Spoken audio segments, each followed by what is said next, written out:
I think one of the things that we've missed as a culture is this disseminating information from elders to younger people. Like if you imagine like hunting, the elders taught the younger group. We've missed that in some ways, men sharing with other men and learning from each other. We stopped having this transfer of generational wisdom that every father and every man are having to start over, learn all their mistakes, and completely start over. When we started removing men as the patriarchy or the men as the leader of masculine, in the home.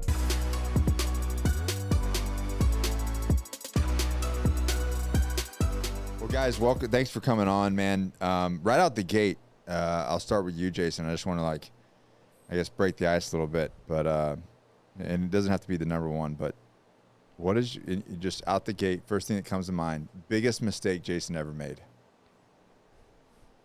Now Gabe gets a little bit of time to think about it. Biggest mistake.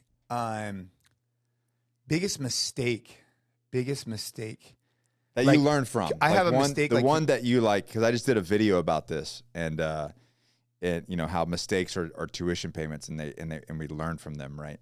So like, what's the one that just really like punched you right in the face, and you're like, yeah, that was a life lesson? Yeah, I'll give you one from a CrossFit competition, and then I'll do a business one just because I know a lot of listeners probably can relate to the business one.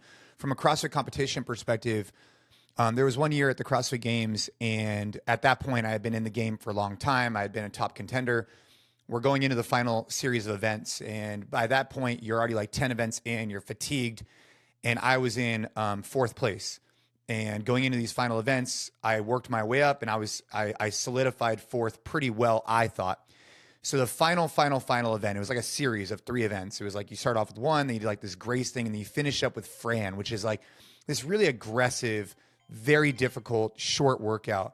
And after doing all these events during the week, it just was like a nail in the coffin to like finish this thing up. And so I'm going into it, and I'm in fourth place, and I thought that I had to beat this one guy in front of me I knew I had to beat this one guy in front of me to take third place to get on the podium. And at the time, the podium was the goal, right? The podium I knew I couldn't get second or first. What year was this? This is probably 2012, maybe 2011, okay, somewhere around that. And so I'm out there, and you're already fatigued, blah, blah. So I'm like, okay, I got to beat this guy to get on the podium. And I really wanted to get back on the podium at that point because I had won the CrossFit Games years earlier, and then I hadn't been able to get back on the podium. Got close, but now back on the podium. So anyways, I go out there, and I'm in the middle of this event, and the guy starts to create a distance against me. And I knew at that moment that I wasn't going to be able to beat him. And so I slowed off like pretty bad. And at that point, I ended up finishing the event, didn't think much of it, thought I solidified fourth. I ended up slipping into fifth place. And that always really stuck with me, where at the moment my goal was third. I didn't think I was going to achieve it, so I just let off the gas tremendously. I ended up getting passed again, and I had to stick with that fifth place finish forever, knowing that I had a higher likelihood of taking a fourth had I just finished with my best effort. But because I chose to give in mentally, give in physically, just be like, check out, I gave up that fourth place. And who knows, maybe if I had given it my best effort, I still would have finished fourth, but I know I didn't. And so that's haunted me ever since. And it's something I take into everything I do, is that whenever I'm physically competing in something, like when you're done, know you gave your best effort, because you never get to redo that effort. And that's always been something that's stuck with me over the last, 10 years. It's like, damn, out of all my competition years, I always felt like I gave my best, but not that one time. And so that haunts me. That was a mistake. And that wasn't like you said, that was towards the end of your competition days. That wasn't the beginning.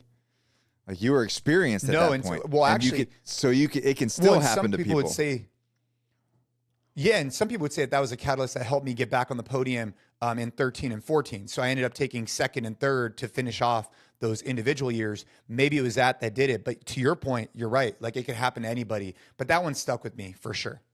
Yeah, I just made a video about my time that I literally by the time this video airs, I've just posted it, talking about how I basically quit on myself in a martial arts instructor course, and I did the entire 3 weeks, and I like basically threw in the towel at the final exercise. So I just get brutalized for 3 weeks. and then my mind just crumbled right at the final moment. But that was the catalyst that changed me forever. So, and then just from a business perspective, I would say that for during everything that was happening with with George Floyd, and I've talked to Gabe about this. There was some pressure that I felt, tremendous pressure that I felt that I had not experienced from a business perspective, and I feel like if I could go back in time, I would have done some things differently. And so my learning lesson there was like to never allow external pressures to impact how I perceive and or react to a situation. Like, let it be my choice. Let it be my decision. Don't allow external pressures to impact. Like, we should get feedback, and of course we should Sure. Look at that through these different lenses, but not to let an external force pressure is the key term. Not encourage, not provide insight, pressure you into doing something that maybe in hindsight you should have reacted a different way. That's like the two that stick with me the most. That's a good one. That happens a lot of time, especially in your where you're at professionally and your in the public eye. Like, there's almost like this expectation that you're supposed to be able to do these things, and it's like, no, dude, you have your own core values, you have your own mission, you're an individual, you know what I mean? And yeah, you don't have to necessarily always fall in with the crowd. That's good. That's an excellent one. Yeah, it's unfortunate, man. It's like, but it's bullying, you know? It is. Gabe, that's exactly what it is. It's bullying. In the purest way of the term. And yeah, it's weird time, man. Very, very weird time. Glad it's in the past. So, hey, Gabe, hit me. Man, well, I'm lucky I had some time to think about it. I think if I had to point the single biggest mistake I made, and this is, changed a lot about how I look at training, but also how I look at a lot of things. And it was, I've obviously never competed at the level that Jason has, but I always had like aspirations, specifically in CrossFit, to go to the next level, which for me might have been like, at the time, qualifying for like a regionals team, or like maybe going to sanctionals, or like doing any of the big events like Wadapalooza and stuff. If people are familiar with CrossFit, they'll recognize. But the thing holding me back was always strength. Great conditioning athlete, come from an endurance background. And I was always trying to find the shortcut to improve that. And that obviously got me into some muddy water. So I remember I did this 20 rep, Jason remembers this. I did this 20 rep back squat program because I was like trying to hack my way into being strong and like, plugging this weakness. And while I was going through the program, first of all, I approached it completely wrong. I was like, well, if you can get great results by doing this twice a week, I can probably get faster results by doing it 3 times a week. And sure enough, like halfway through, I started getting these like weird, like pain and like tingling. Like I would wake up in the morning and feel like if I moved my neck this way, I felt like a string was like pulling on my leg. And I just like kept ignoring it. Well, now thinking back on it, it was like red flag, kept doing the program, kept pushing, kept trying to, shortcut my way to get stronger. And sure enough, I finished the program, got strong, but I herniated my L4, L5, and L5S1 like really, really bad. It got to the point where, my girlfriend at the time, now my wife, was like helping me tie my shoes in the morning. The only thing I could do was swim for, like 2-3 months. Luckily, I was able to avoid surgery and all that. I had really good support from a PT, but man, being in that much pain and being that injured just put a lot of things into perspective for me. Just the idea of like, there just aren't shortcuts. Like these things that you want to improve on, whether it's in athletics, whether it's in business, whether it's relationships, like they take time and a lot of hard work. And many times if you try and shortcut your way to it, you're just going to make it that much longer because you're going to take, 5 steps back. So it's something that I've tried to now take on into a lot of other areas of my life. But the like very black and white impact it had and the lesson it taught me was like just with training in general and with the body and like listening to the signs, listening to the red flags, like it's never worth pushing the envelope past like the intuition that you have that you're going past it, because you're going to end up getting hurt. You're going to end up getting burnt out. And ultimately that goal that you're chasing, that's like so important. A, in the grand scheme of things, it's not as important as you think. And B, you're just delaying it because you're trying to, you think that you're unique and you can do it faster than everyone else and find this way to, get the shortest way there. So yeah, that was a big mistake, and I paid for it. But I think I took a lot from it too. And how old were you then, and how old are you now? Let's see, that was maybe like 5-6 years ago. So I was mid-20s then. Well, late 20, like 26, 27. I'm 33 now. Yeah, that's young to be doing that. Oh man, I mean, that was the biggest thing for me, is like, I'm in my 20s. And I can't tie my shoes. Like, what am I doing? Yeah. What am I doing? Yeah. Good. Guys, Jason, I'll start with you. What's your definition, or how do you define leadership now? And how has it evolved with you over the career? Because, you go from being a very much individual type of athlete, like you're just leading yourself, right? And I'm imagining that this was before you had a family and everything. To now, you have a couple of different businesses. You've got a family. You work with Gabe. You help out men. So I imagine it's evolved over a period of time. So I'm kind of, give me an understanding of what your mindset, like what the definition for you of leadership, and how that evolution through your career has gone. I mean, yeah, that's a good question. I mean, so, kind of backing up a little bit, my career, so my wife and I met really young, right? So we got together at 15. And so we've always of been a thing. That's right? awesome. And so, yeah. Yeah. So we got together basically sophomore year of high school, and we've been together ever since. So that's always been kind of like a cornerstone, I'd say. And then, we had kids pretty young too. So there's been a lot of factors that are probably a little bit unique, but I started a business at 21. And so, I started our first, what was originally called CrossFit Santa Clara, renamed to NorCal CrossFit, renamed to NC Fit. Long story short, I started at 21. So pretty early on, I had to learn some leadership skills. And I'd say a lot of that occurred from mentors I had at the time. And so before I opened up a CrossFit gym, I worked at a conventional gym, and I had someone really take me underneath his wing and teach me a lot of things about business and a lot of things about sales. So I would say earlier on, the leadership principle that I probably characterized it as was like leading from the front, leading by example, being the hardest worker in the room. That was like really important to me, because that's what I saw from these other guys. That's what they embodied, and that's what the culture I kind of set forth at the gym.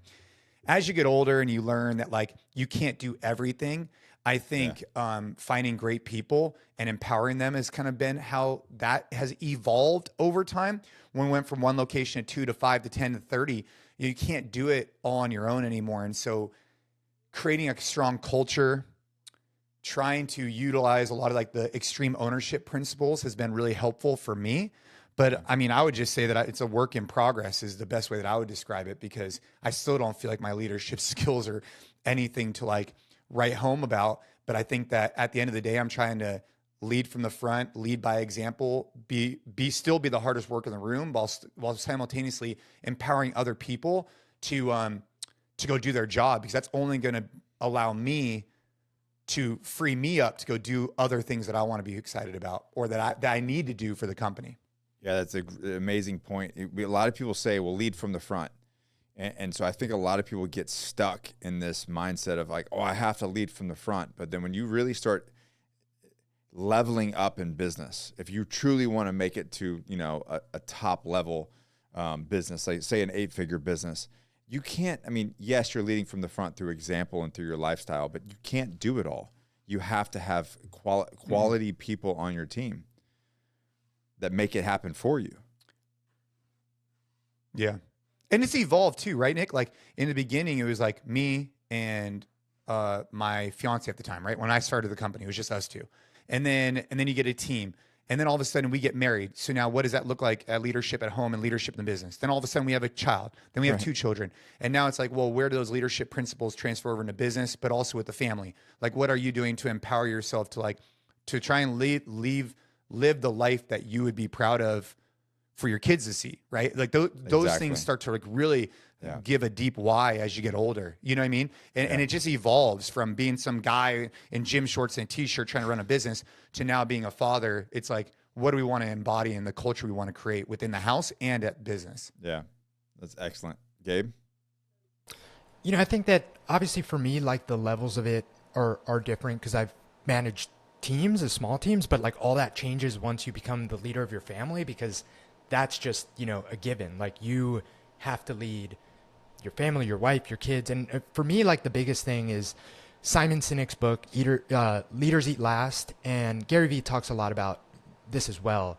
And I try and do this both at work and with the family. And it's all just this idea that like, I work for them. Like I work for the people on my team. It's never in reverse. It's not that they work for me. Like my job is to make their jobs as easy as possible, down to like, how do they want things communicated? How do they, want me to give direction? Like it should always, if there's something that like I prefer it done this way and they prefer it done that way, always default to the people that I'm quote unquote leading, because that's my job as a leader. My job as a leader is to facilitate their job as much as possible, even when that might inconvenience me, even when that might change how I like prefer to do stuff or like how I organize my day. Like my job is to make their job as easy as possible as the leader, because going back to what Jason was saying, like I'm trying to surround myself with people that can do the things that they do better than I could do them, empower them to do that, and then just get out of the way. And I try and have the same thing apply with my kids and my wife for sure. Like I take it very seriously that I should be, the one that every chance I get is just like, I'll change the diaper. I'll do the thing. Like if I have a spare second, like I know my wife does so much. So any chance that I can get, despite the fact that, I'm the one that is working for the family and producing the income, like I also need to help as much as possible, because it's just my job. Like I think that's our job as men. Like it should be hard. It should feel maybe overwhelming at times, the fact that not only do we have this role as like provider, but also try and like help as much as we can with these other things. And I think that embracing that is important. And I try and do that both at home and at work. Yeah, and I'm glad you really said that, because something that I've tried and kind of like going what Jason was talking about as well is with me, coming from special operations and that style of leadership, like military style of leadership, and then coming into the corporate world and building businesses, like there's a lot of pivots there. There's some good things that come from the military. Don't get me wrong, but you can't have, it's not a dictatorship.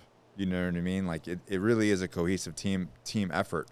And one of the things that I learned that you kind of hit on was, instead of basically telling them how to get it done, explain what done looks like. And then let them figure out how to get it done. Like, here's the end state of what I want. You guys are super creative and awesome. I'm gonna let you figure out how to get it done. The end state is this. How they get to the end state, I don't really care. I just need to understand what the vision is and what done looks like.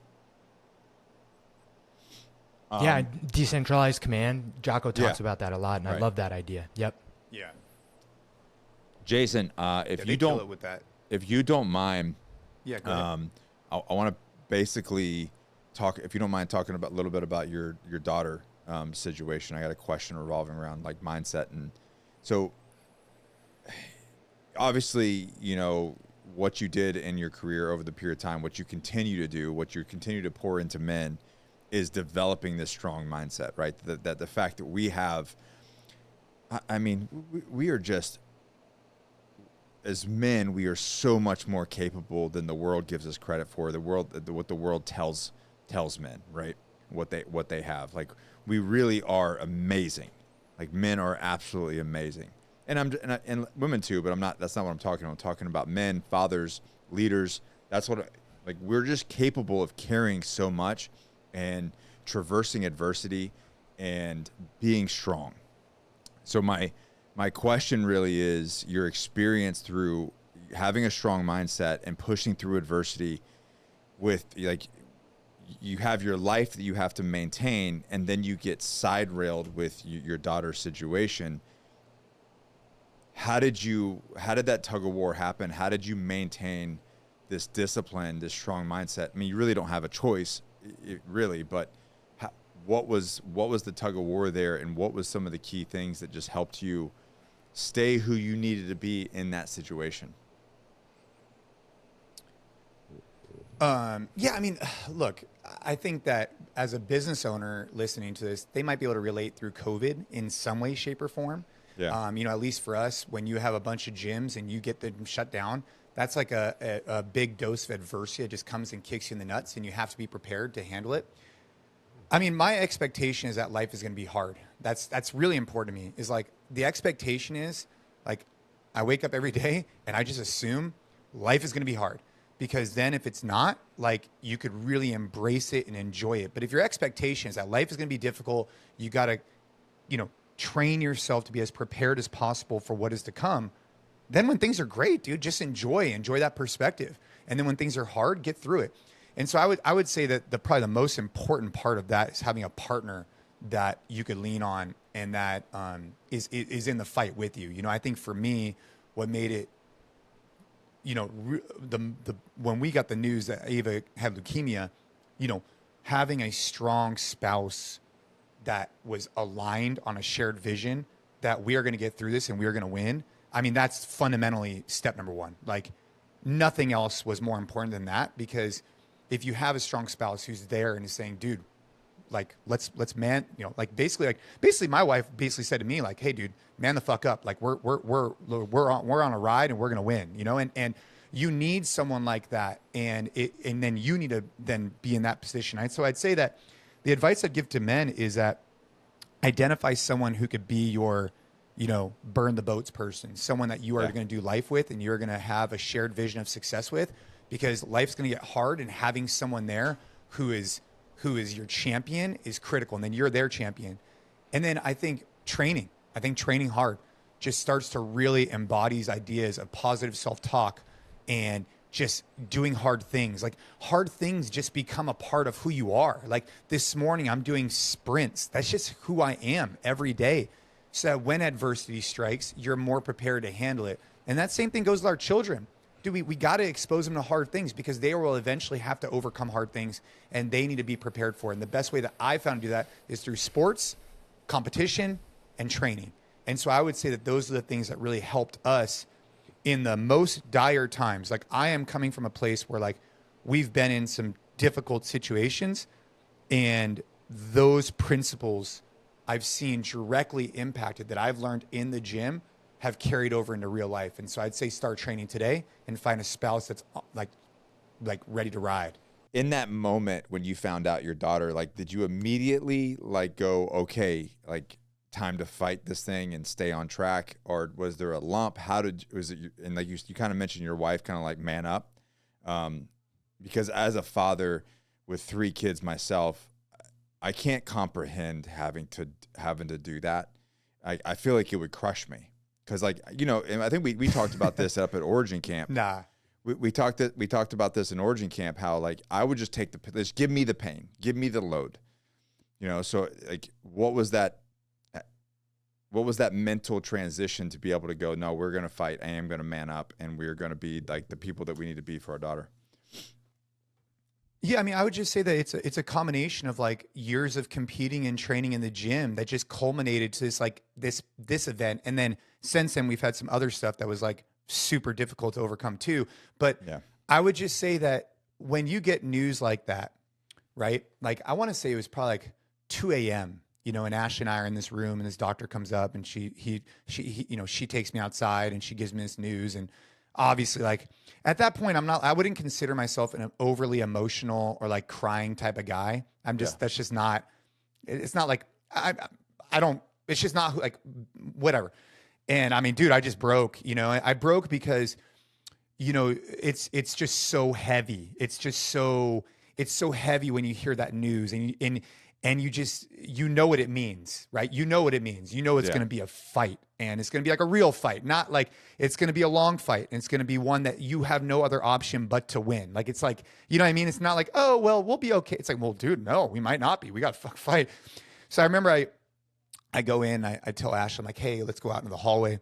And I give her the news. And it was just really interesting for me because at the time, I saw a side of her that came out that I had not witnessed before. And I don't know where it came from. I think it was like you know, you think like guys are strong. Dude, I'm telling you, man, when you get in the fight and a woman has their kids, it's a whole different level.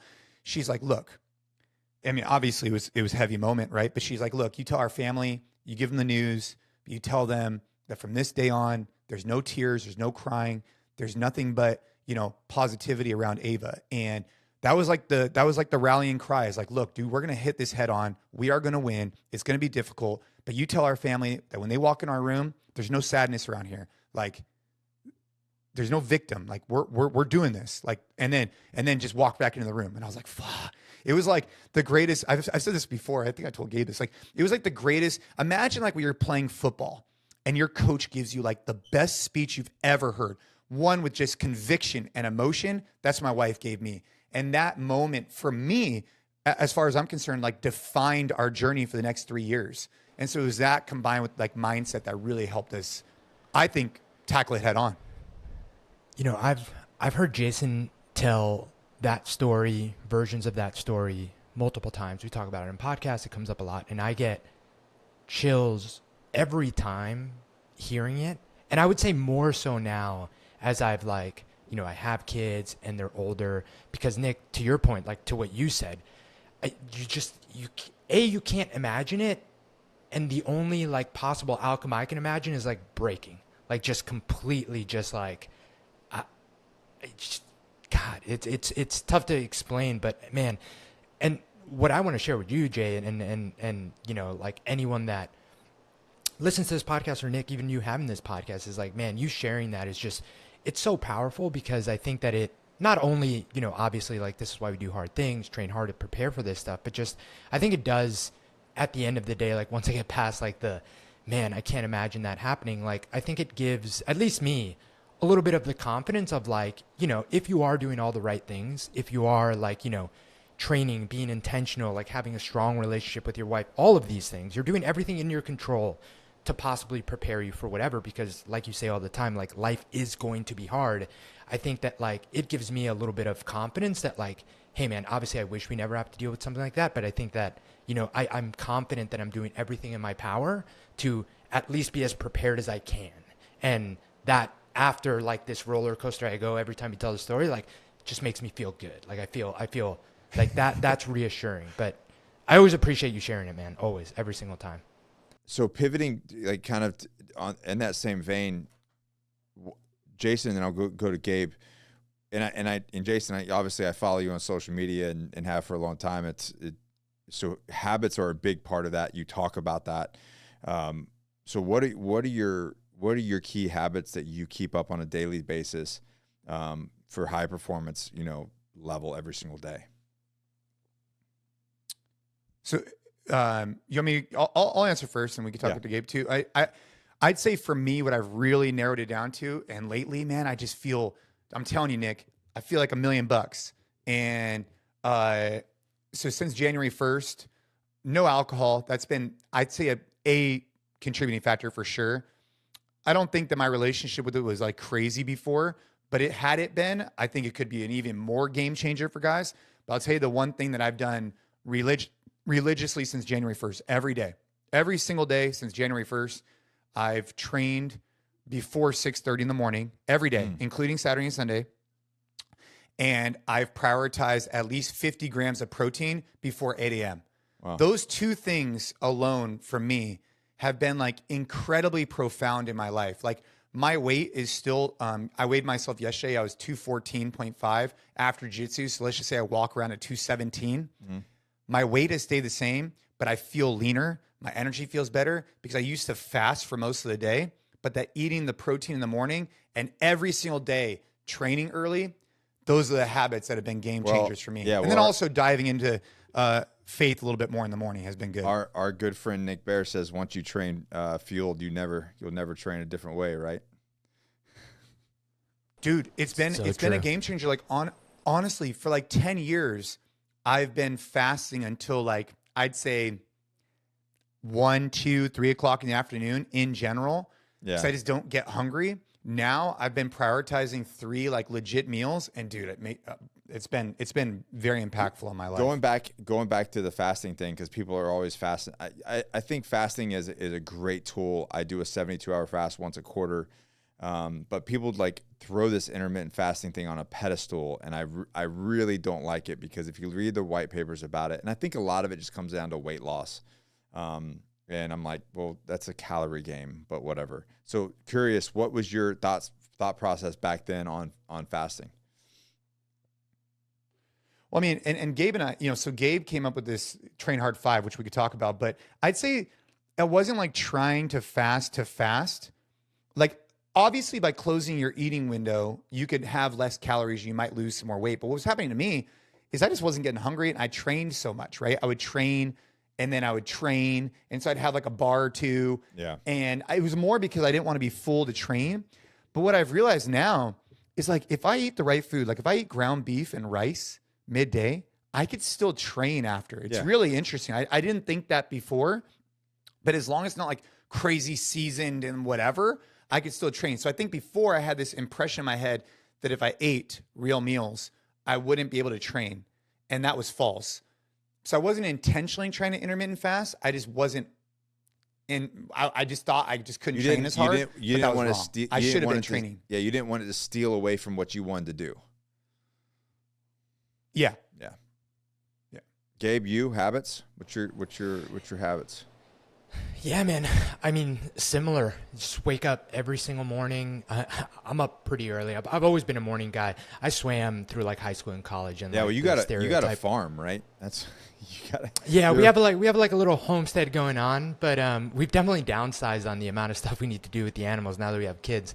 They're animals in their own right. But I'm up anywhere between like 4 and 4:30 every morning, especially now with young kids, like just making sure that I prioritize having at least like an hour and a half, 2 hours before the kids wake up. Yeah. When, it's like all hell breaks loose, and it could be super chill, and sometimes it is, and sometimes it's just not. And like the amount of fires you're putting out, kids are like, there's diapers to be changed, and like no one wants to eat breakfast. So me getting my time before that, and usually I'll go out and do some conditioning, and then I'll do some hypertrophy training later in the day. But even if I don't train, even if I just wake up early to start knocking out some emails or do a little bit of light reading, whatever it is, I would say that that's the single most important habit that I have.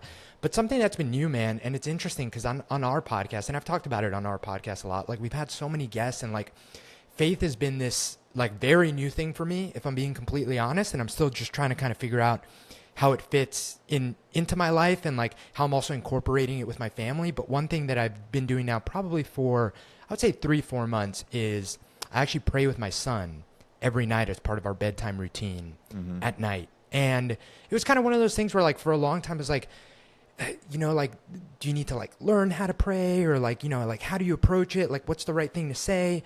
And I think for a long time that was like just resistance to even just starting something like I felt like I could benefit from.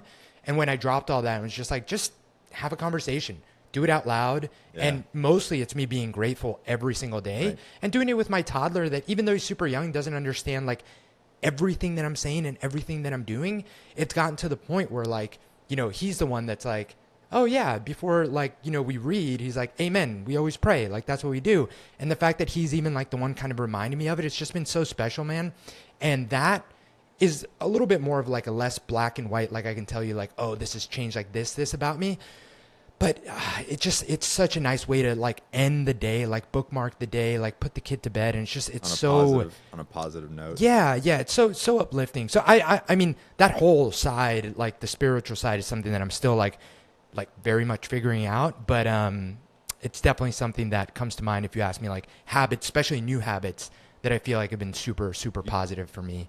Gabe, what's interesting, and Jason, you mentioned that too, that's kind of a thing that you've incorporated as well. I have noticed, and I'm right there with both of you. Like I grew up, if you want to say I grew up with religion, if you will. And when I went to Iraq, I definitely, when I was in Iraq during the surge, I definitely lost that. There was like a lot of anger that came out of it. I was like, if there is a God, like screw him, in a kind of situation. And I just never kind of went back. And then as of the past couple years, I felt this calling to kind of dive into that for whatever it is and just kind of explore it. and be open to it. And maybe I'm getting older, and there's probably something to that as well. But and really explore faith and explore my relationship with God. And I've noticed that there is a wave of that happening.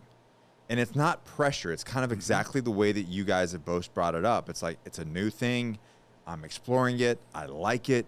It's feeling good. It's a lot about being grateful. It's a lot about my family. And if I take a step back and I look at this from like an asymmetrical way, right? Like if you look at our country, we really collectively got away from it, right? If you look at the old, 20 years ago, 30, 40 years ago, it was very much a foundation of family, very much a foundation of our country. And the more we got away from it, what I think is, I think we're even subconsciously realizing that the more we got away from it, the more messed up things got, the more off track we got, the more unfocused we got. And I think that now that we've seen how far in the wrong direction that we've taken, men, specifically leaders, strong men, are going, no, I think I need to dive down into this thing because it's what's best for me, it's what's best for my family, and it's going to make us whole again. And I see this wave of very, very confident, strong men diving back into their faith. And I had the same conversation with Nick Bear, and it's just an interesting thing to see, kind of a trend to start to see happen with like-minded individuals. Anyways. Man, I listened to a really fascinating podcast just yesterday or 2 days ago. And the guest on there, I'm blanking on the name. The podcast got recommended. It was the one that I sent you, Jason. I don't know if you listened to it yet, but he was talking the one about addiction.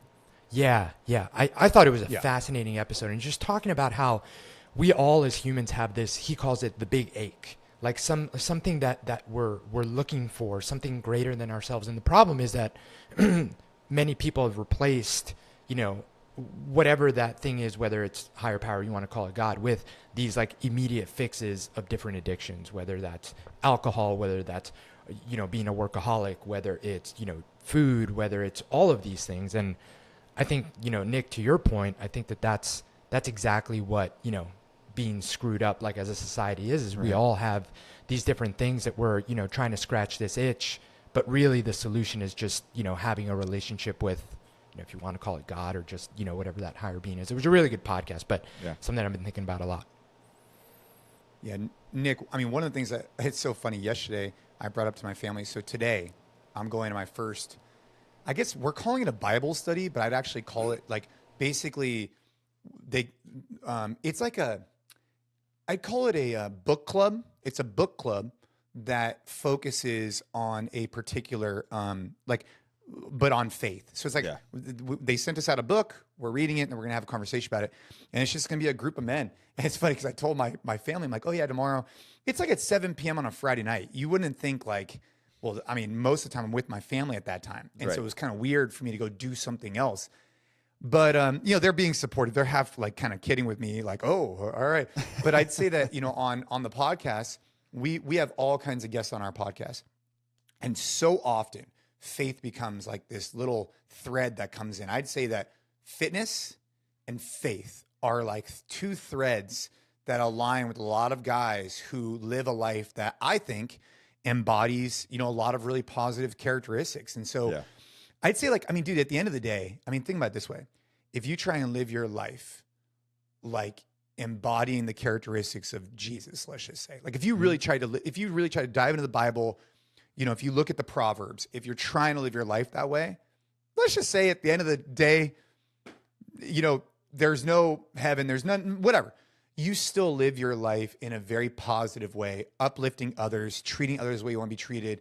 Like, I don't think there's anything bad about exploring faith and having gratitude through that process. Like, nothing negative can possibly happen if you're there praying, expressing gratitude, and then trying to show up the best version of yourself. It's like someone saying like, dude, as long as you're working out, like, let's go. Like, as long as you're exploring these things, like, let's go. There's no perfect way of doing it. You're just creating your own relationship with God, I think, is the whole thing. Just like you're trying to have your own relationship with fitness. But as long as you're doing something, it's good. Good for you. Yeah. Better than nothing. Better than sitting on the couch and being depressed. You know what I mean? And you know, it can get a lot of hate, and like that's what. And to your exact point, it's like, well, hate for what, man?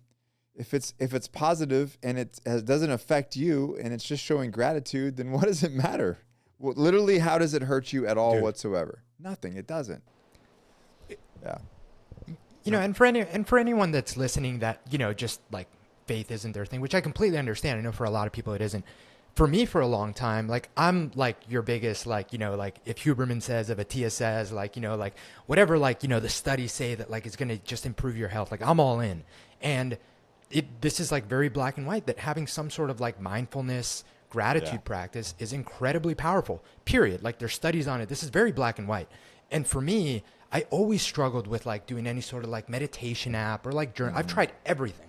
And it just like everything I like do for a week and then it fizzles out.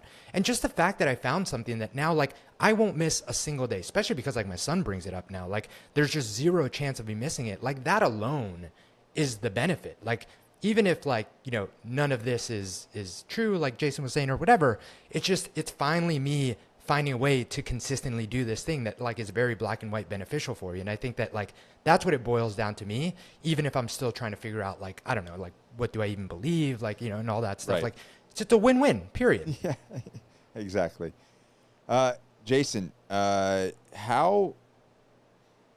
has it been like going from a competition lifestyle to now running a business? I mean, obviously you ran business before, right? You got was it always NC Fit, or it's NC Fit now, right? Yeah, the brick and mortar gyms, yes. So if you look at it timeline wise, in 2008, I competed in CrossFit, won the CrossFit Games, opened a gym. Then as the time went on, we pivoted to NC Fit. But yeah, I mean, I was competing professionally in CrossFit for 10 years. Yeah. And then opening gyms globally at the same time. So that was an interesting blend at the time. And then I had my 2 kids. So, but how is that? Because obviously you're having to run businesses, and you've got to be very focused on your programming, your lifestyle, to make sure that you are the top. And weird, I guess not a weird thing. Ironically, I was watching you in the games while I was deployed, way back then. So that's cool. Back in Iraq and Afghanistan, I remember you from back then doing it, and just absolutely just. You just looked like a freaking beast. I was like, this guy must be like 7 foot tall and 250 pounds. Is the way they made you look. But very cool to obviously, you know, be friends with you now. But anyways, having the athlete mindset where you have to be a little selfish. I guess a lot selfish, right? Like you have to, if you're going to be great at this thing, you have to put the time in. You have to. It's very individualism, right? To now, you know, post-competition career, going all in on your business, your family, and then now even with Train Hard and what this group of men that you're putting together, just like, how has that changed your mindset, or how has it changed your daily lifestyle? Yeah, I mean, I think you're right. You do have to be selfish at some way, and I mean, there was a time in my life for a while, and I obviously give Ashley a lot of credit because she gave me. I mean, she was just really supportive. But I mean, I could count so many times, Nick, like so many times, not once, not twice, not just so many that, you know, I would train 3 times a day, and we were running the business. And at the time you know, our daughter was born in 2011. Our son was born in 2014. So like there was prime years. I mean, I was competing all year round, and I'd train in the morning, I'd train in the afternoon, then I'd train at night. I would hit like a stamina session. I just remember this one time, you know, I'm doing handstand push-ups on parallettes, you know, like trying to get really deep on parallettes. And I was doing a 20-minute EMOM. And at the time, I always had this rule, like I would finish any event that I started, which I still have that rule today. But man, my wife comes in the garage. She's like, Jason, dinner's ready. Get your ass inside. And I remember I walk inside, I finish, and, you know, shirts off, sweating, and just sitting at this table. And that happened so many times that I put the workout in front of anything else because that was the priority, right? And that can only last for so long. And so every year, my wife and I would have to have a conversation and say, hey, are we ready for this commitment? You know, are we ready to make this? Because it wasn't just me. And at the time, a lot of my competitors maybe didn't see it the same way because they were solo. Right. But once you have kids and once you have a spouse and whatever, it's not just you taking on this responsibility. You have to recognize that they're doing it with you. They're taking on the stress. and it's heavy. So every year we'd have those conversations, and then eventually they escalated to the point where it's like, hey, we got one more year. And then when Ava got sick, it was boom. It was just that decision was made for us. But I would say that, you know, everything takes energy, and my energy has had to evaluate over time. So a while ago, what I would try and do is I would try and AMRAP each thing, right? So I'm like being present, hitting my workout. I'd go to work, I'd be present. I didn't have time to like dilly-dally. I just got to go. I walked in, I made the plan, we executed on it. And I'd say a lot of that still is represented today. That's still my mentality. And it just, when I look at setting up for competitions in the future, I take into consideration what impact I'll have on my family a lot more than I used to. So if I sign up for tactical games, if I sign up for a jiu-jitsu tournament, if I sign up for a High Rocks, what am I dedicating myself to? Because I know that having competitions and something in the future makes me excel, but not at the expense of not being able to show up for the family. So that's the difference now, is that it's set up competitions that I know are going to help me reach my potential, but not at the expense of being able to spend time with my family. You know, that's the difference. Whereas before, I knew that expense was happening, and we acknowledged it, and we were okay with it for the benefits it gave us financially and all the other stuff that was going on. Yeah, it's like you said, it's an investment. You had to put the time in. Like my time in special operations, even though I was gone for 6 years out of the 12, and all the things and the scars that I got from it, et cetera, man, it really did give me the resume, and it gave me the opportunities that I have today. If I didn't make those sacrifices, you know what I mean?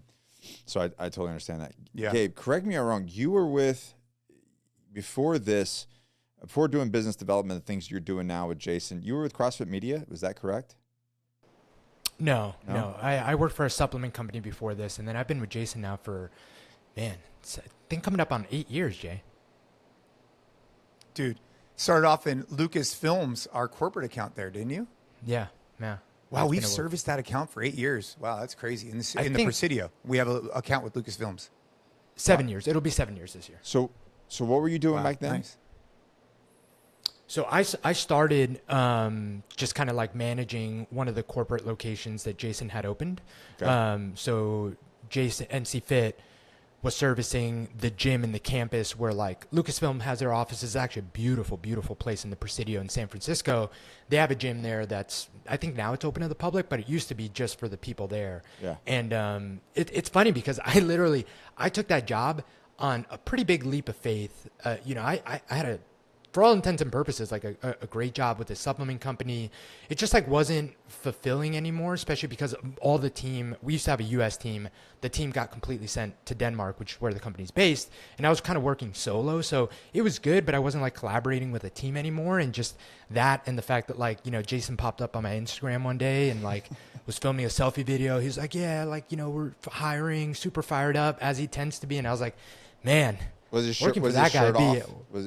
Was it? No, his shirt was on.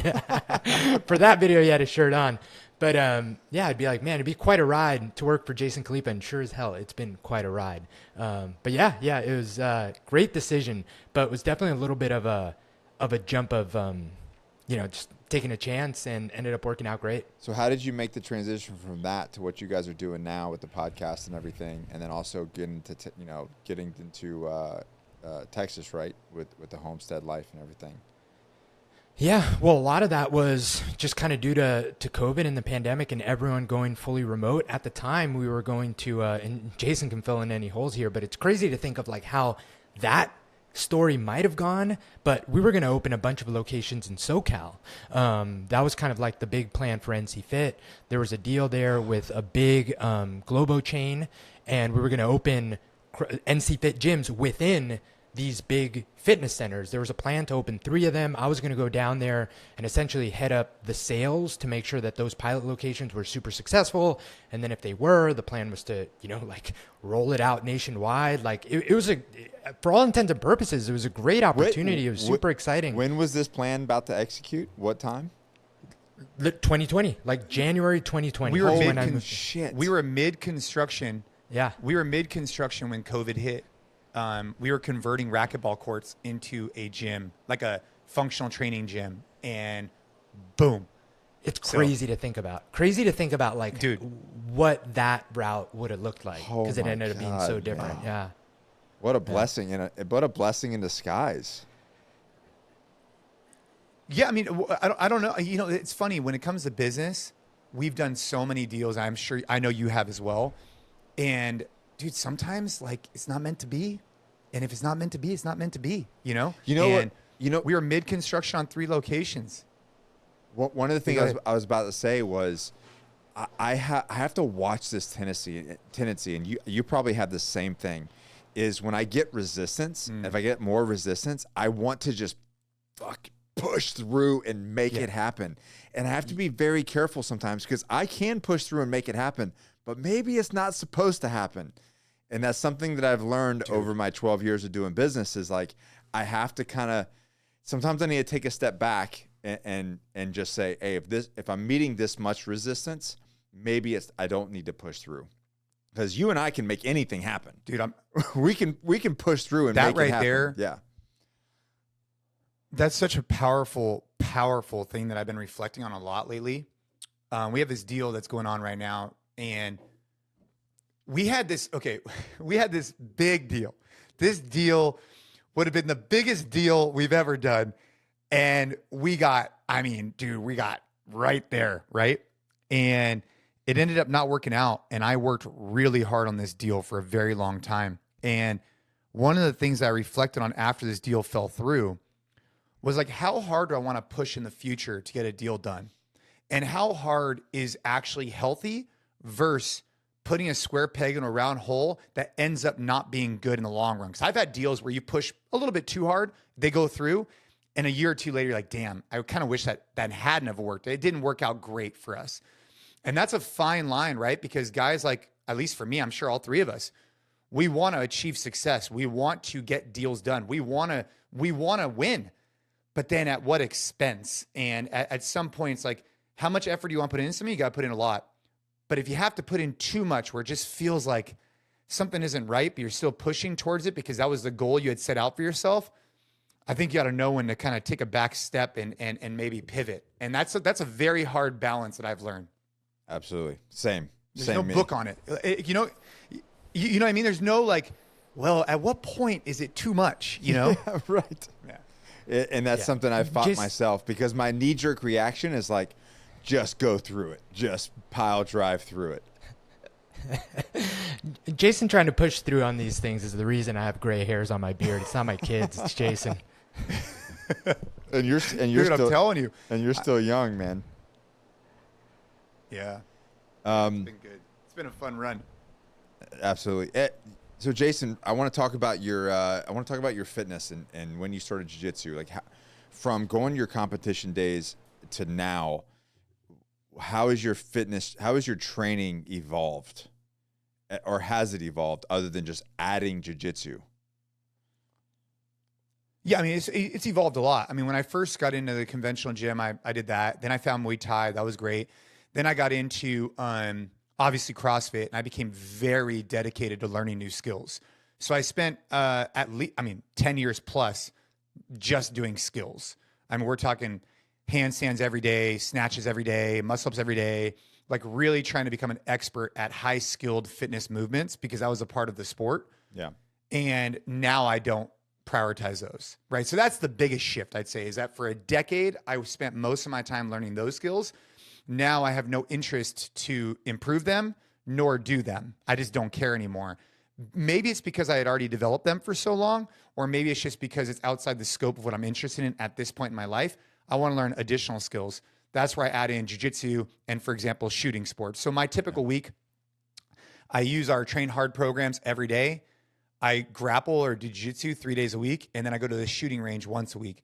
So I develop new skills at the range. I develop new skills at jiu-jitsu, and then I maintain and attain more fitness through Train Hard programming.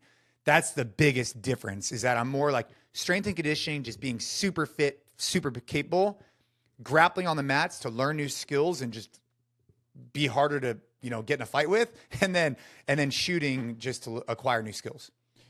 Has any of it changed with age? Have you adjusted anything just as you've gotten older? I'd say that some of the, like I said, some of the, I mean, the intensity is still there.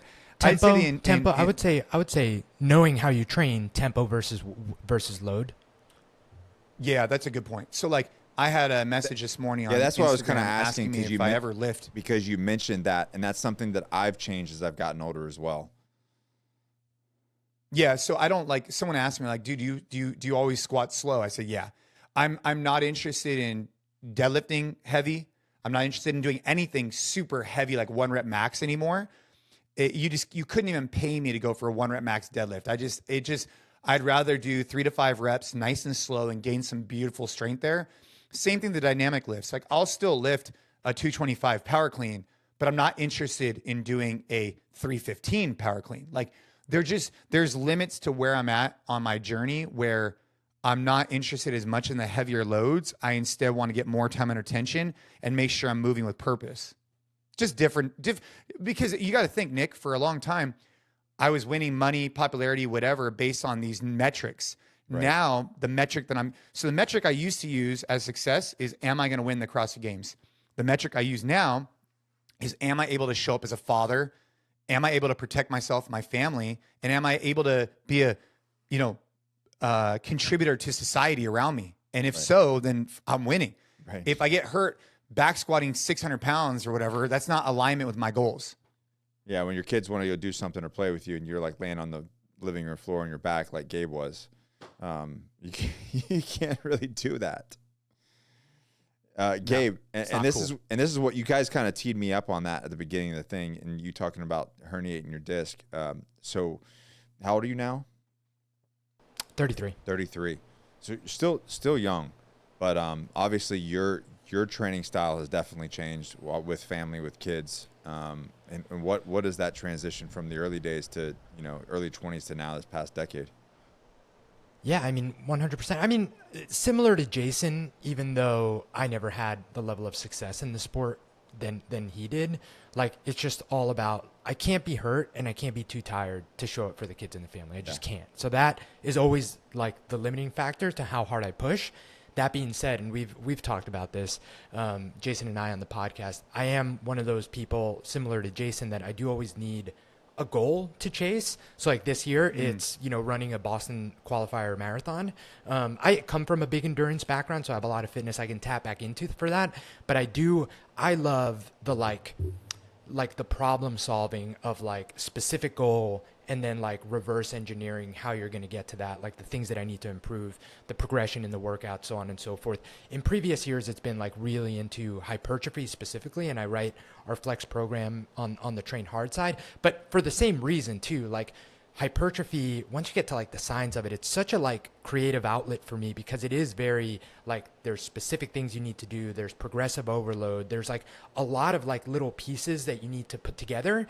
And then if you can add some creativity to it to get people excited to do it, like that to me is like my one creative outlet, is like putting these like training plans together that have a very specific, like you're at point A, whether that's what you could run a marathon in now, and point B is you want to run, a sub 3 hour marathon. Like I love that. And I love doing that for myself. And I love doing that with the programs that we put out. So that is, I think, something I'm always going to do. But the intensity and the volume required for what that end goal is always going to be limited by, I just can't be too beat up to then go and do all the stuff that I want to do with my family.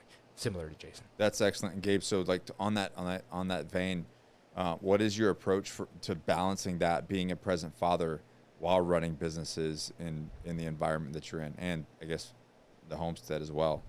Like, how are you balancing all of that to continually show up as the best husband, father that you are? I think it's just acknowledging the fact that, like, because I want to do a lot, because I want to train a lot, because running a marathon as fast as I want to is going to require a lot of mileage and stuff, like, I just need to take care of myself. There's no wiggle room there. Like, I need to get the right amount of sleep. I need to be drinking plenty of water. I need to eat the right foods. Like, I need to do those things, not so much because I want to particularly look a certain way, because I think that I'm kind of already there. I'm very happy with the aesthetic, but it's just I need to take care of all those things so that I have the energy to do everything else. Like, there's just no wiggle room for me. So I think that to me is the most important thing. And the reason that it makes those things a little bit easier, because I just know that, it's not worth, whatever, having, the cheat meal 2 days in a row, or drinking is something that, I haven't now for 2 years. I just don't drink anymore because it like didn't make me feel great. And I also don't like enjoy it as much as most people. So like just cutting all those things out because it's not worth the like immediate like enjoyment that I might have, because it just takes away too much from like all these other things that I want to do and balance, to your point. Have you been able to prioritize? Like, do you ever have like a magnetic pull of like, oh, I got to get this work done, but I want to be outside with my kids? Or have you been able to prioritize? Yeah. Yeah, for sure. And it's actually, it was a point of contention with my wife a little bit. I would say like late last year to kind of early this year, because it definitely got to a point where, we just had a lot going on at work, and the benefit of I work from home, like my office is, 10 meters from the house, like huge benefit because I don't have to commute, like it takes zero time. But the flip side of that is that it's right there. I wasn't doing a good job of like changing my mindset and my energy before walking in because of that pressure. Because like, if I was already running a little later than I would like, I'm trying to get there ASAP. But I didn't realize that just taking the 5 minutes to like, all right, leave like the stress and the frustrations and whatever I had from just a busy day of work here and reset before getting there was just causing a little bit of friction there. And luckily we had a really productive conversation. And, I think that I have a little bit of spacing now where it's a lot better, but that was definitely a challenge and something that, I had to adapt to because I work so close to home, which is net incredible. And I'm so grateful that, I get to see my kids just when I go, and go into the bathroom or like, get lunch, and you just get like amazing. And I'm so grateful for that. But at the same time, I have to be much better about like leaving like that energy and stuff in here when I do go in there. Yeah. Jason, you are literally all over the place. I mean, we share very similar lifestyles. Like, I see what you do, and my heart just goes out to you. How are you prioritizing that balance between, I don't like the word balance, I like prioritization, but how are you prioritizing the immense amount of work that you have to do, or not have to do, that you want to do, but also the importance of your wife and your kids and then what you're doing with them in this chapter of life? Yeah, the chapters change, right? They evolve. It's so funny. Yesterday, I dropped my son off at school, and I stay for morning assembly yesterday. And morning assembly at my son's school is there's pledge allegiance and prayer every day. And I like it. It's a nice way to kind of like, I don't know. It's just a nice way to start the day. So I go in there and I do the thing. I'm there for the morning assembly. And then 3 guys, we just go grab a quick cup of coffee for like, I don't know, 20 minutes. And one of the guys is like, hey, so like, how do you work? And I was like, that's a really interesting question. His name's Joe. I was like, the reason why it's interesting is because what I love to do and what I do for work are one and the same. Yeah. And he's like, what do you mean? I was like, well, this morning I'm training at 6 a.m. and I wanted to create some content for a company called Origin that's a partner of mine. Yeah. So I wore Origin. I was working out. I filmed it. I sent it to him. And that's technically what I'm doing for work, but it's also something I'd be doing anyways. Mm-hmm. And so I think recognizing that blessing has been really helpful, that like what I do fitness-wise, jiu-jitsu-wise, shooting-wise, it still all is encompassing in a brand that we're building, which is Train Hard, which is awesome. But it's just been different seasons. I think that earlier on, I guess to answer your question directly is like, I am incorporating my family a little bit more into some stuff, which has its pros and cons. But they are aware of the business. My son in particular has a strong interest in the business side. That's so awesome. Today I'm taking him with me to everything I'm doing, right? So I'm taking him with me to the range. I'm taking him with me to any meetings that I have. He observes a lot of stuff that I do. So I guess that's a way that I'm integrating the family into some of the stuff that I'm doing. And then trying to prioritize, like what Gabe was saying, where I'll be on a podcast, or I'll still coach at our gyms, or I'll be doing something, and trying to like digest and kind of level set before I actually go back and I approach the family has been really helpful for me. So I guess it's a long-winded way of saying that I'm very grateful that I get to do what I do, because it's combining what I love to do, even if I wasn't getting paid for it. But with that, there's always stresses of business. And so I've had to learn how to detach from the business when spending time with the family and making sure that they're still the priority. Just being present Isn't that so hard? I mean, it's so hard. I mean, it really robs them if we're not. But our minds, the type of guys that get to where we're at and have done what we've done, requires a mind that we have, that you're just always thinking about it and always kind of on it, right?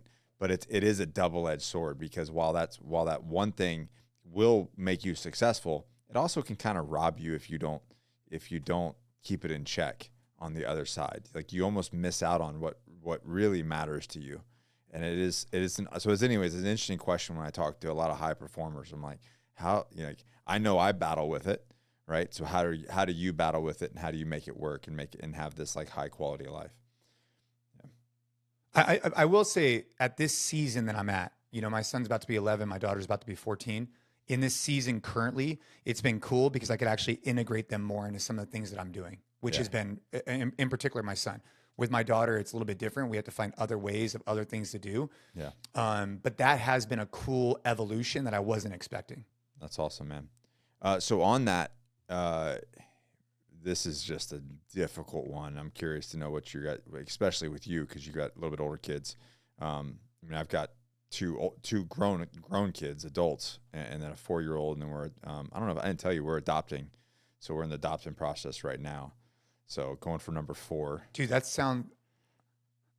want to hear more about that whenever, because I imagine that process is very difficult. I'm curious how difficult it is. Yeah, we'll jump on a call and talk and catch up.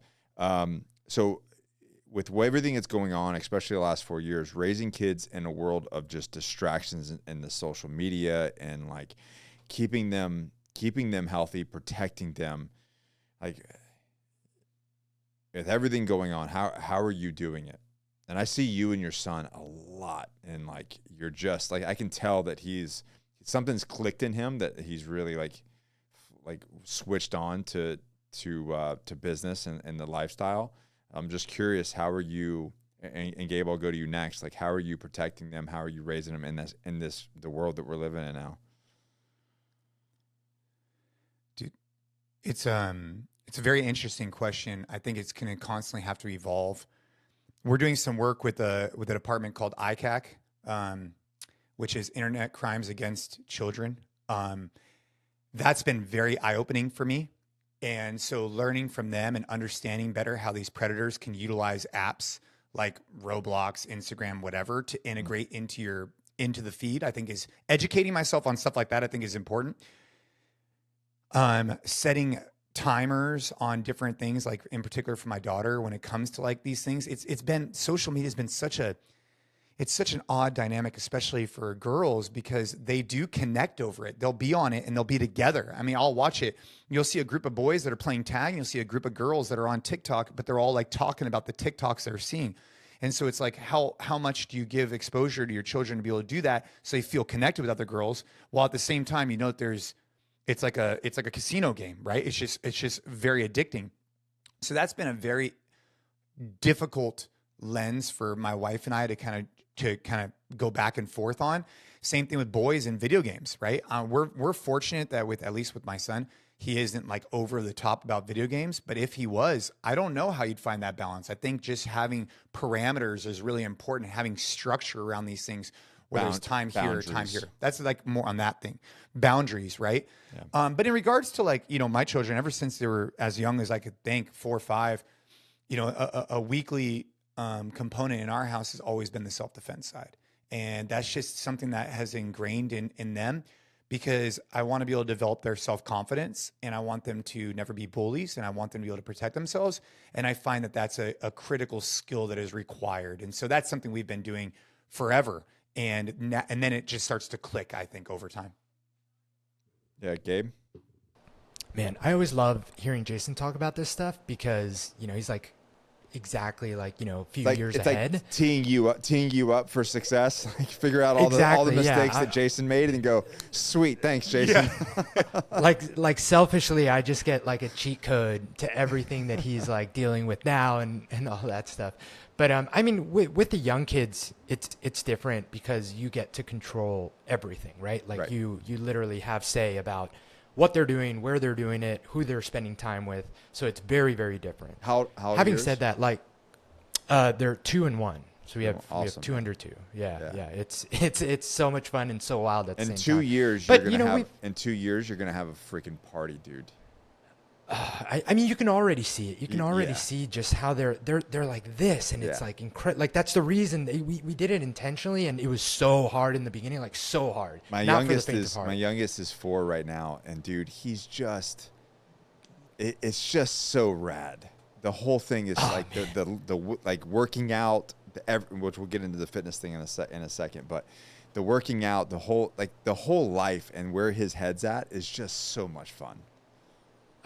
Dude, once they start talking and communicating, it's Yeah. so much fun. But I mean, to keep him healthy and keep him safe now, like at this age, for us, it's been a lot of intentional decisions that we made even before we have kids. Of like the reason that we have a homestead and we're on 10 acres here was for our kids. It's not really because it's something like, sure, we had an interest in that. And like It was a wanted to lifestyle raise animals. Yeah, it was a lifestyle you wanted to provide for their upbringing.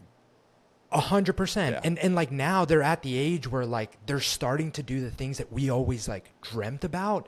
And it just makes it's just such a good feeling. Like the other day, he just goes out and walks, and we can see him because we have a lot of windows. But the fact that like his go-to, and like we're not super dogmatic about like no screens, no TV, none of that. Like he watches some shows every now and then. But the fact that his decision, like his preference is to go outside for a walk, not have him turn on the TV. Like we'll do that if, you know, like it's rainy outside or whatever. And like, you know, he's just doing something, we're all hanging out. But he enjoys doing these things, and he's enjoying the space and liberty he has, and the fact that he goes and feeds the cows on his own, and the fact that like we can go to the back of the property and I'll shoot my bow and arrow and he's handing me the arrows, and just having fun doing these things and being outside. Like that was always our intention, was we wanted it to be less about like rules and, you know, we're capping the screen time at this. And I'm sure there's going to be a time and a place where you have to have those things, to Jason's point. But for now, it's just like making the things that we prefer them to do just so fun and so accessible that they are making those decisions on their own. And hopefully we can cultivate that for as long as possible. I know that there's a point where it's going to require a little bit of like, hey, and us stepping in to correct. But that's I think what we try and stress the most, and me and my wife are completely on the same page, is like, how do we create that lifestyle, being outside, being active, exactly, like something that they enjoy and that they prefer to do, and like foster that every chance we get. Yeah. Do you so kind of like going, obviously very strong fitness background, all of us. So what are you doing in the fitness world, especially specifically your 2-year-old? Or do you have him doing anything? Is he kind of hanging out in the gym with you? What's going on there? Yeah, he just always comes to the gym. Either, so me and my wife, now that we have both, we'll take turns going to the gym, but either he goes with her or he comes with me. And again, it's not like, hey, this is what you're going to, he has a bunch of toys and like little toy weights in there, but it's just time for him to be around it. Oh, of course. Yeah, we got that as well. Yeah. It's funny when you're like in the fitness world, that's what people like gift you all the time. It's so funny. But yeah, I mean, it's just right now, it's just exposing them to it. Didn't I get you something like that? Yeah, for sure. Didn't I? Yeah. Okay. The barbell. Yeah. Nick Bear sent us the whole set. Yes. Like the whole, like the bench and then the bar and the dumbbells and everything. Yeah. Yeah. So good. So good. Yeah. And like they Then just you do gotta what get a they bigger see bar you and a do. bigger bar. So that's what I was gonna. They just do what they see you do. So our son has been in the gym since he was 6 weeks old. So we have our own private gym, like you guys. So we have a home gym, but we actually have a private gym that was a public gym. And then it got raided by the cops during COVID. There was a whole thing. And anyways, so now it's a private gym for the company. And he's been in that gym since he was 6 weeks old, and he just thinks it's his personal playground. So the kid's been just mocking. Like we have video of him at like 1 in there going and picking up 1 pound dumbbells. And to Jason's point, just recently, the foam kit isn't good enough for him anymore. He's actually wanting to pick up he tried to do 12-pound dumbbells. I'm like, let's stick with the 8s. So we had to come and we had to go get the little like colored dumbbells to bring home, because he's like, this is not, I want to do real weights. And I'm like, I'm not going to tell him no, you know what I mean? And we're just doing like bench press and shoulder press and curls and different deadlifts. And I'm like, have at it, kid. and he just does whatever I do. So if I sit down and do shoulder press, he's grabbing his little 2-pounders and he's doing shoulder press. And I've never once, he's 4, he's going to be 5 in August. Never once have I asked him or made him do something, ever. Yeah, he's just hanging out. That's it. You know, you need to get one of those aluminum bars, the 15-pound trainer aluminum bars, we got it. and then you jump up to a 22-pound. I got it from PRX. And then you go to 35. Yep. And then you go, and then it just keeps going. So Jason, obviously, how have you incorporated fitness in this day in life with your kids as they were growing up, and then obviously now being teenagers about to be teenagers, things change drastically when they're teen. I know that life. So how have you dealt with that? Yeah, I mean, it's the same thing as you guys, right? You get them integrated at an early age. I think it's exactly what, Gabe's doing, what you've done with your son in particular. And it's like, and then they start finding what interests them. Like my daughter, she loves to swim. And so we really encourage that because that's what she enjoys doing. Caden is much more interested in grappling and lifting. That's what he likes to do. Awesome. And he's definitely got, he's got I kind of want him to, I don't know. We'll see. I think he could do really well at like a powerlifting meet. But he wants to play regular sports too. We use the gym as a way to round out an overall athleticism. And so that goes for both the kids. The goal has always been as the gym as a tool and sports as what we do. The gym is just a tool that, they see mom in the gym, me in the gym. It's just something we do. We move our bodies. We sweat once a day. And then if they have interest, we'll continue to pursue it, right? Whether it's swimming or whatever. But I've been fortunate that with Caden in particular, he definitely has an interest in lifting. So that's always a lot of fun when you could do that. And then he's gotten significantly more interested, I'd say, in combatives the last couple of years. So what will happen is you'll have different seasons with the kids, and you have to balance what they're doing in sport with what you're doing outside the gym, and then how hard you want to push, and if you even need to push at all. For us, it's just sweating once a day. So if the kids are going to a practice, they don't need to do anything. If they're not going to practice, maybe they could jump on the trampoline, they can go in the gym, whatever. And just finding that balance has been really important, and letting them make the decisions on what they do, I think is key. Like Caden creates his own playlists, creates his own workouts, creates everything himself, and he's empowered to do that. And I'm just there as like an observer. It's like, hey, what are we doing today? He's like, I'm going to do this. Cool, let's go. That's where we're at now. And same thing with Ava. Whereas before I would give some guidance, be like, hey, I'm doing this. You want to do it with me? Now it's like it's their decision. They're empowered to do it. Yeah. And for me, me, Caden hit, what's crazy, Nick? I'll share the story with you real quick. Caden, my son, hit 2 plates, 2 wheels on the deadlift the other day. And so he's 10 and he hit 215 because he was with a lady's 35-pound bar, right? And this is really interesting. So he finishes the lift and he lifts it clean. And I'm like, I was like, wow. And I say to him, I was like, dude, you know that most people can't do that. And he goes, what are you talking about? He's like, everybody could do that. And he was so serious, everybody could do that. And I'm like, bro, no, they can't. And it was a really good, I told Gabe this, it was a really good aha moment for me that literally this morning in the garage, all 10 of the guys who are in my garage could easily lift that weight.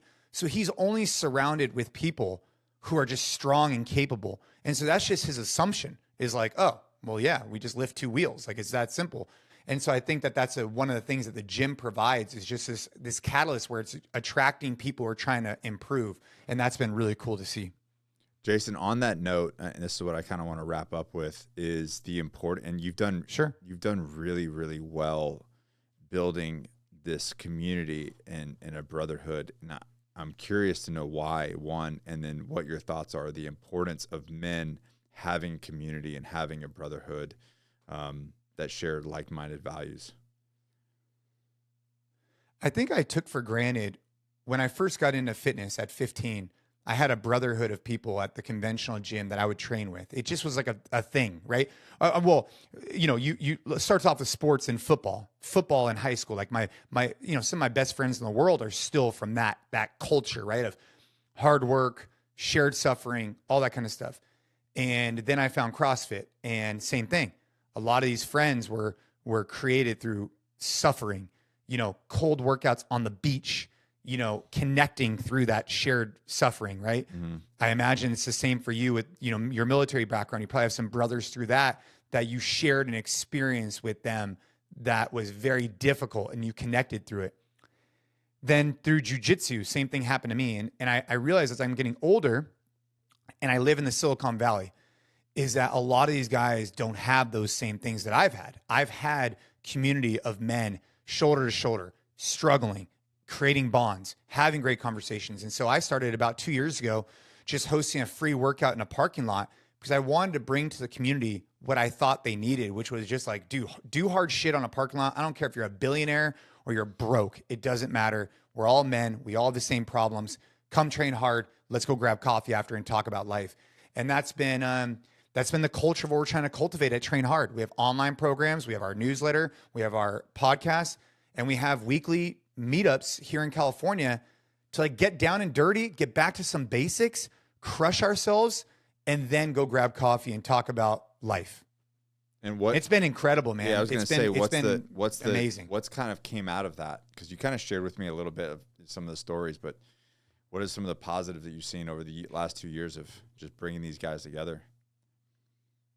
I think sharing knowledge. I think one of the things that we've missed as a culture is this disseminating information from elders to younger people through, like, if you imagine like hunting, right?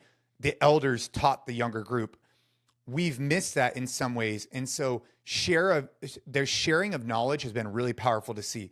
Guys who get their blood work done, for example, and recognize that they have testosterone problems. That's just one example. Right. Guys who are used as a catalyst to keep their momentum up during the week, to be a better husband, to be a better father, sharing information of what we're doing to level up. You know, that's been probably I'd say the underlining most powerful thing is men sharing with other men and learning from each other. That's what I think is missing in the culture. I've said that this has been a problem for a long time with men and fathers, that we stopped having this transfer of generational wisdom, that every father and every man are having to start over, learn all their mistakes, and completely start over when we started removing men as the patriarchy, or the men as the leader of masculine, you know, in the home.